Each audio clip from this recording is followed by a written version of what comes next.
নমস্কার বন্ধুরা, আপনাদের সবাইকে স্বাগত। মরশুমের তাজা মটরশুঁটি দিয়ে শীত চলে যাওয়ার আগে একবার বানিয়ে নিতে পারেন এই মটর পনির। রুটি, পরোটা বা পোলাওয়ের সাথে খেতে যাতে ভালো লাগে তার জন্য একটু মশলাদার করে বানাবো।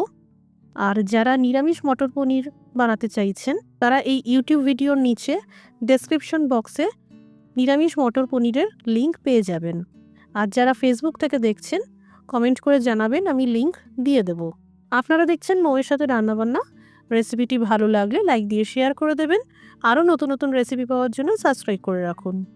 এখানে টোটাল 2টো টমেটো, 7 থেকে 8টা রসুনের কোয়া, 3 ইঞ্চি সাইজের আদার টুকরো, 2টো কাঁচা লঙ্কা আর 3টে পেঁয়াজের ব্যবহার করা হয়েছে। এখানে বলে রাখি, রসুনের ব্যবহারটা এই রান্নায় বেশি হয়। এই পেঁয়াজগুলোকে আমি যতটা সম্ভব মিহি করে কুচিয়ে নিচ্ছি। আপনারা চাইলে সময় সাশ্রয় করার জন্য বেটে নিতে পারেন। আধ বাটা করবেন, এতে মটর পনিরের গ্রেভিটা দারুণ আসে। এদিকে নিয়েছি 500 গ্রাম পনির, এই রকম চৌকো করে কেটে নিয়েছি। পনিরের পিসগুলোতে অল্প করে হলুদ গুঁড়ো, লঙ্কার গুঁড়ো আর লবণ দিয়ে দিলাম।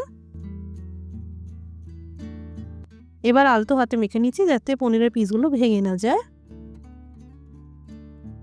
সামান্য করে হলুদ গুঁড়ো আর লঙ্কার গুঁড়ো দিয়ে এভাবে মেখে নিলে ভাজার পর পনিরের কালারটা খুব সুন্দর আসে। আঁচটাকে হাই টু মিডিয়ামে রেখে এই পনিরের পিসগুলোকে ভেজে নিচ্ছি। যারা পনির হালকা করে ভেজে খেতে পছন্দ করেন, লো ফ্লেম করে 2-3 মিনিট তেলে নেড়ে চেড়ে তুলে নেবেন। আমি এখানে বেশ লালচে করে ভেজে নিচ্ছি। পনির ভাজা হয়ে গেল, এবার তেল ঝরিয়ে তুলে নিলাম। এখানে একটা সসপ্যানে পরিমাণ মতন জল গরম করে নিচ্ছি, সামান্য লবণ দিয়ে দিলাম। এবার 1 বাটি মটরশুঁটি দিয়ে দিলাম। মটরশুঁটি না ফুটিয়ে জাস্ট 10 মিনিটের জন্য এইভাবে রেখে দিলাম। এই রান্নাটা আমি বেশি তেলে করি, এখানে আপনারা চাইলে কম তেলেও রান্নাটা করতে পারবেন। প্রথমে ফোড়নে দিয়ে দিলাম 1 চামচ গোটা জিরে, 1 টুকরো দারচিনি আর 2টো ফাটানো এলাচ। এবার ভেজে নিচ্ছি কুচানো পেঁয়াজ, যেটা রান্নার একদম শুরুতে আমি কুচিয়ে নিয়েছিলাম। এখানে জোর আঁচে পেঁয়াজ কুচি বেশ বাদামি রং আসা পর্যন্ত ভাজতে হবে। পেঁয়াজ ভাজার সময় কালারটা যাতে আরও বেটার হয় তার জন্য দিয়ে দিলাম 1/2 চা চামচ চিনি, খুব সামান্য করে দিতে হবে। এরই সাথে হলুদ গুঁড়ো আর ঝাল লঙ্কার গুঁড়ো দিয়ে দিলাম, কাশ্মীরি লঙ্কার গুঁড়ো দিয়ে দিলাম। সব গুঁড়ো মশলাই খুব সামান্য সামান্য করে দিতে হবে। অবশ্যই এই রান্নার গ্রেভির কালারটা একদম রেস্টুরেন্টের মতন আনতে চাইলে ফোড়ন ভাজার সময় অল্প করে চিনি দেবেন। গরম তেলে চিনি ক্যারামেলাইজড হয়ে যাবে আর গ্রেভির কালারটাও সুন্দর আসবে। পেঁয়াজ কুচি ভাজতে ভাজতে সামান্য জল দিয়ে দিলাম। এই রকম ধোঁয়া উঠতেই সঙ্গে সঙ্গে ঢাকা চাপা দিয়ে দিলাম। হাই ফ্লেম রাখতে হবে। এই টেকনিকটা অধিকাংশ রেস্টুরেন্টেই করা হয়ে থাকে, এতে গ্রেভির কালারটা খুবই সুন্দর হয়। এবার ঢাকা খুলে সামান্য নাড়াচাড়া করেই দিয়ে দিচ্ছি এই আদা, লঙ্কা, টমেটোর পেস্ট। সেই সাথে স্বাদ মতন লবণ দিয়ে দিলাম। এই মশলার গ্রেভি ভালো করে ভেজে টেজে নিয়ে এইবার আঁচটা কমিয়ে দিয়ে 2 মিনিট ঢেকে রান্না করব। এই দেখুন মশলার গ্রেভিটা কত সুন্দর মাখো মাখো হয়েছে।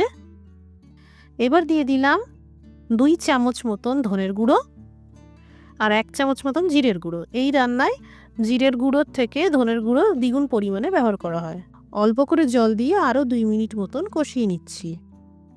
আবারও ঢেকে 2 মিনিট রান্না করব। এই ভুনা পদ্ধতিতে মশলার গ্রেভি অনেকটাই কুক হয়ে যায়, যার জন্য এইভাবে মটর পনির রান্না করলে টেস্টটা একদম রেস্টুরেন্টের মতনই তৈরি হয়। গ্রেভি আপনারা যতটা পাতলা বা ঘন রাখতে চাইছেন সেই বুঝে জলের ব্যবহার করতে পারেন। আমি এখানে টোটাল 1.5 গ্লাস গরম জলের ব্যবহার করেছি। ভাজা পনিরগুলো দিয়ে দিলাম। এরই সাথে দিয়ে দিলাম স্বাদ মতন লবণ। কম থেকে মাঝারি আঁচে 2 মিনিট রান্না করব।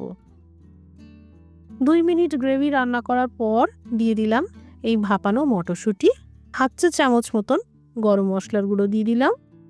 আবারও ঢেকে 2 মিনিট রান্না করব। পেঁয়াজ রসুন দিয়ে এইভাবে মটর পনির আমি যখন বানাই কোনো রকম পোস্ত, কাজু বা ফ্রেশ ক্রিমের ব্যবহার করি না। জাস্ট 2 চামচ গুঁড়ো দুধ সামান্য গরম জলে গুলে নিয়ে এইভাবে দিয়ে দিই। এতে একটা দারুণ ফ্লেভার আসে। ভালো করে মিশিয়ে নিলাম।